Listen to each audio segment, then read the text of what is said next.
সংবাদ সবাইকে স্বাগত জানাচ্ছি। আমি ফিরোজ তোহা। শুরুতে সংবাদ শিরোনাম।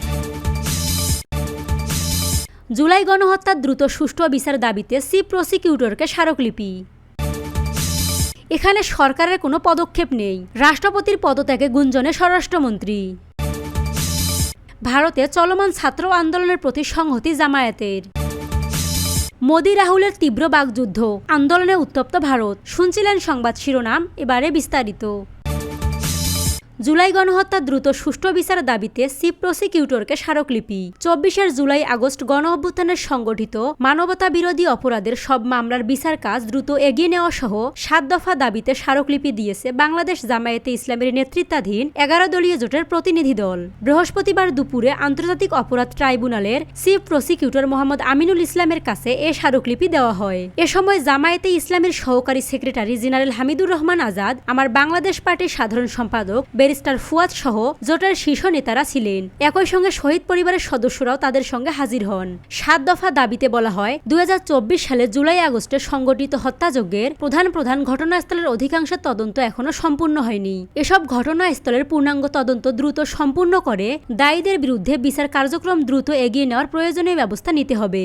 এছাড়া অভিযুক্ত বহু পুলিশ কর্মকর্তা সহ আইন শৃঙ্খলা রক্ষাকারী বাহিনীর সদস্য এখনো গ্রেফতার হয়নি। অনেকে সরকারি দায়িত্বে বহাল রয়েছেন, এমন অভিযোগ রয়েছে। তদন্তে যাদের বিরুদ্ধে পর্যাপ্ত তথ্য প্রমাণ পাওয়া যাবে তাদের দ্রুত আইনের আওতায় এনে প্রয়োজনীয় আইনানুগ ব্যবস্থা নিতে হবে। এতে আরো বলা হয়, দেশের 64 জেলার 61টি জেলায় মানবতা বিরোধী অপরাধ সংগঠিত হয়েছে, কিন্তু ঢাকা, রংপুর ও কুষ্টিয়া জেলার বাইরে সংগঠিত বহু ঘটনার তদন্ত কার্যক্রম এখনো শেষ হয়নি। হত্যাকাণ্ড ও হামলার ঘটনায় অভিযুক্ত আওয়ামী লীগ সহ সহকারী বা অঙ্গ সংগঠনের অনেক চিহ্নিত ব্যক্তিকে এখনো গ্রেফতার করা হয়নি। ফলে ভুক্তভোগী ও সাক্ষীরা নিরাপত্তাহীনতায় ভুগছেন। এছাড়া গুম, খুন, মরদেহ গোপন বা ধ্বংস করার অভিযোগে জড়িতদের সামরিক ও বেসামরিক ব্যক্তিদের বিরুদ্ধে তদন্ত কার্যক্রম দ্রুত সম্পূর্ণ করতে হবে। পর্যাপ্ত সাক্ষ্য প্রমাণের ভিত্তিতে তাদের বিরুদ্ধে আইনানুগ বিচার কার্যক্রম নিশ্চিত করতে হবে। তবে এ ধরনের তদন্ত ও বিচার কার্যক্রমে অস্বাভাবিক ধীরগতি লক্ষ্য করা গেছে। এজন্য বিচার প্রার্থী ও ভুক্তভোগী পরিবারের সদস্যদের মাঝে ন্যায় বিচার নিয়ে উদ্বেগ ও শঙ্কা সৃষ্টি হয়েছে। এখানে সরকারের কোনো পদক্ষেপ নেই, রাষ্ট্রপতির পদত্যাগের গুঞ্জনে স্বরাষ্ট্রমন্ত্রী। বাংলাদেশের বর্তমান রাষ্ট্রপতি মোহাম্মদ শাহাবুদ্দিনের শীঘ্রই পদত্যাগ করার জোরালো সম্ভাবনা নিয়ে রাজনৈতিক অঙ্গনে ব্যাপক আলোচনা চলছে। সংশ্লিষ্ট সূত্র জানিয়েছে, রাষ্ট্রপতি মোহাম্মদ শাহাবুদ্দিন আগামীকাল শুক্রবারই পদত্যাগ করতে পারেন। নতুন রাষ্ট্রপতি মনোনয়ন নিয়ে সরকার ও সরকারি দল বিএনপির উচ্চ পর্যায়ে আলোচনা চলছে।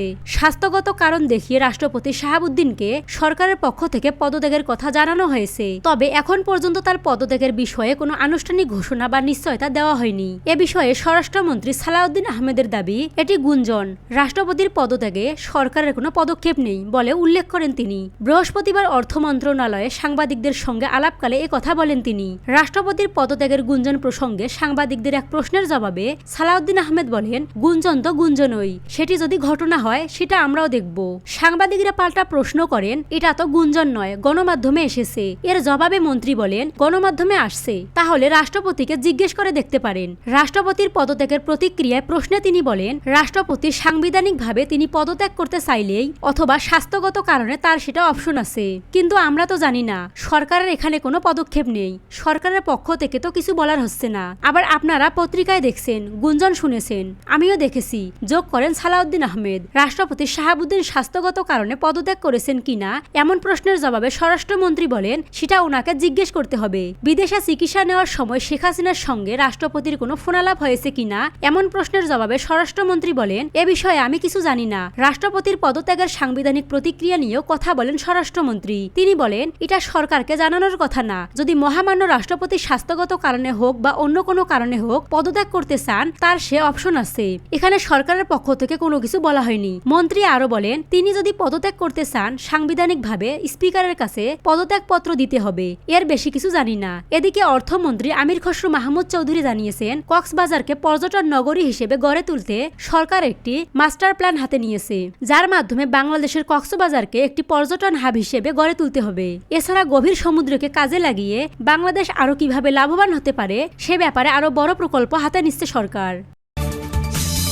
ভারতে চলমান ছাত্র আন্দোলনের প্রতি সংহতি জামায়াতের। ভারতের চলমান ছাত্র আন্দোলনের প্রতি পূর্ণ ও নিঃশর্ত সংহতি প্রকাশ করেছে বাংলাদেশ জামায়াতে ইসলামী। দলটির কেন্দ্রীয় কার্যালয় থেকে প্রকাশিত এক খোলা চিঠিতে আন্দোলনরত শিক্ষার্থীদের সাহসী সংগ্রামের প্রশংসা করে তাদের প্রতি সমর্থন জানানো হয়। চিঠিতে বলা হয়, ন্যায় বিচার, শিক্ষা, অধিকার ও মানবিক মর্যাদা প্রতিষ্ঠার লক্ষ্যে ভারতীয় শিক্ষার্থীদের চলমান আন্দোলন লাখো মানুষের হৃদয় স্পর্শ করেছে এবং অনুপ্রেরণা জুগিয়েছে। এই আন্দোলন নিপীড়নের বিরুদ্ধে প্রতিরোধের শক্তিশালী প্রতীক এবং উপমহাদেশ জুড়ে তরুণদের অধিকার আদায়ের সংগ্রামের আলোকবর্তিকায় পরিণত হয়েছে বলে উল্লেখ করা হয়। জামায়াতে ইসলামী জানায়, আন্দোলনরত শিক্ষার্থীদের উপর যে কোনো ধরনের দমন, পীড়ন, সহিংসতা ও অবিচারের তীব্র নিন্দা জানায় তারা। চিঠিতে আরও বলা হয়, ইসলামী আন্দোলনের গৌরবোজ্জ্বল ইতিহাসে ছাত্ররা সবসময় সত্য ও ন্যায় প্রতিষ্ঠার সংগ্রামের অগ্রভাগে ছিল। ভারতীয় শিক্ষার্থীদের সাহসিকতা ও দৃঢ় পদক্ষেপ ইতিহাসে উজ্জ্বল অধ্যায় হিসাবে লিপিবদ্ধ হবে বলেও আশা প্রকাশ করা হয়। শেষাংশে মহান আল্লাহর কাছে আন্দোলনকারী শিক্ষার্থীদের আন্তরিক প্রচেষ্টা কবুল করা, ন্যায্য দাবি আদায়ে সফলতা দান, অংশগ্রহণকারীদের নিরাপত্তা নিশ্চিত করা এবং তাদের ঐক্য সুদৃঢ় করার জন্য দোয়া করা হয়। বাংলাদেশ জামায়াতে ইসলামী চিঠিতে আন্দোলনরত শিক্ষার্থীদের শান্তিপূর্ণ ও নীতিনিষ্ঠ আন্দোলন অব্যাহত রাখার আহ্বান জানিয়ে জানায়, তারা ভারতের চলমান ছাত্র আন্দোলনের পাশে রয়েছে। মোদি রাহুলের তীব্র বাকযুদ্ধ, আন্দোলনে উত্তপ্ত ভারত। ভারতের চিকিৎসা শিক্ষায় ভর্তি পরীক্ষার প্রশ্নপত্র ফাঁসের অভিযোগ এবং শিক্ষা ব্যবস্থার নানা অনিয়মকে কেন্দ্র করে চলমান আন্দোলনের মধ্যেই প্রধানমন্ত্রী নরেন্দ্র মোদী ও লোকসভার বিরোধী দলীয় নেতা রাহুল গান্ধীর মধ্যে তীব্র বাকযুদ্ধ শুরু হয়েছে। দেশের তরুণদের ভবিষ্যৎ, শিক্ষা ব্যবস্থার স্বচ্ছতা এবং সরকারের ভূমিকা নিয়ে দুই শীর্ষ নেতার বিপরীত অবস্থান জাতীয় রাজনীতিতে নতুন বিতর্কের জন্ম দিয়েছে। বৃহস্পতিবার সামাজিক যোগাযোগ মাধ্যমে দেওয়া এক বার্তায় প্রধানমন্ত্রী নরেন্দ্র মোদী বলেন, দেশের তরুণদের কল্যাণ ও স্বার্থ রক্ষা সরকারের সর্বোচ্চ অগ্রাধিকার। যারা তরুণদের ভবিষ্যৎ নষ্ট করার চেষ্টা করবে তাদের কাউকে ছাড় দেওয়া হবে না। সরকারের অবস্থান স্পষ্ট উল্লেখ করে তিনি বলেন, যুব সমাজের স্বপ্ন পূরণে সরকার প্রতিশ্রুতিবদ্ধ এবং শিক্ষাক্ষেত্রে অনিয়মের বিরুদ্ধে কঠোর ব্যবস্থা নেওয়া হবে। প্রধানমন্ত্রীর এই বক্তব্যের কিছুক্ষণের মধ্যেই পাল্টা প্রতিক্রিয়া জানান কংগ্রেস নেতা রাহুল গান্ধী। তিনি অভিযোগ করেন, দেশের তরুণদের ভবিষ্যতের সবচেয়ে বড় ক্ষতি করেছেন প্রধানমন্ত্রী নিজেই। তার দাবি, বর্তমান সরকার শিক্ষা ব্যবস্থাকে ধ্বংসের মুখে ঠেলে দিয়েছে এবং যারা এই পরিস্থিতির জন্য দায়ী তাদের বিরুদ্ধে কার্যকর ব্যবস্থা নেওয়ার বদলে রক্ষা করেছেন। রাহুল গান্ধী তার বার্তায় বলেন, দেশের শিক্ষা ব্যবস্থাকে পুরোপুরি দখল ও ধ্বংস করার সুযোগ দেওয়া হয়েছে, এতে উৎসাহ দেওয়া হয়েছে। সেই সঙ্গে এই অনিয়মের জন্য দায়ী ব্যক্তিদের সুরক্ষা দেওয়া হয়েছে। তার ভাষায়, এ কারণেই আজ দেশের লাখো শিক্ষার্থী নিজেদের ভবিষ্যৎ নিয়ে অনিশ্চয়তার মধ্যে পড়েছে। গত কয়েক সপ্তাহ ধরে প্রশ্নপত্র ফাঁসের অভিযোগকে কেন্দ্র করে রাজধানী দিল্লি সহ দেশের বিভিন্ন স্থানে শিক্ষার্থী ও তরুণদের আন্দোলন অব্যাহত রয়েছে। আন্দোলনকারীদের দাবি, শুধু প্রশ্নপত্র ফাঁসের তদন্ত করলেই হবে না, পুরো পরীক্ষা ব্যবস্থা ও নিয়োগ প্রক্রিয়া স্বচ্ছতা নিশ্চিত করতে হবে। পাশাপাশি দোষীদের বিরুদ্ধে দ্রুত ও কঠোর ব্যবস্থা নেওয়ারও দাবি জানানো হয়েছে। বিরোধী দলগুলোর অভিযোগ, শিক্ষা ব্যবস্থায় একের পর এক অনিয়মের ঘটনা ঘটলেও সরকার তা নিয়ন্ত্রণে ব্যর্থ হয়েছে। তাদের মতে, পরীক্ষা নিয়ে অনিশ্চয়তা এবং বারবার প্রশ্নপত্র ফাঁসের অভিযোগ তরুণ সমাজের মধ্যে গভীর হতাশা সৃষ্টি করেছে।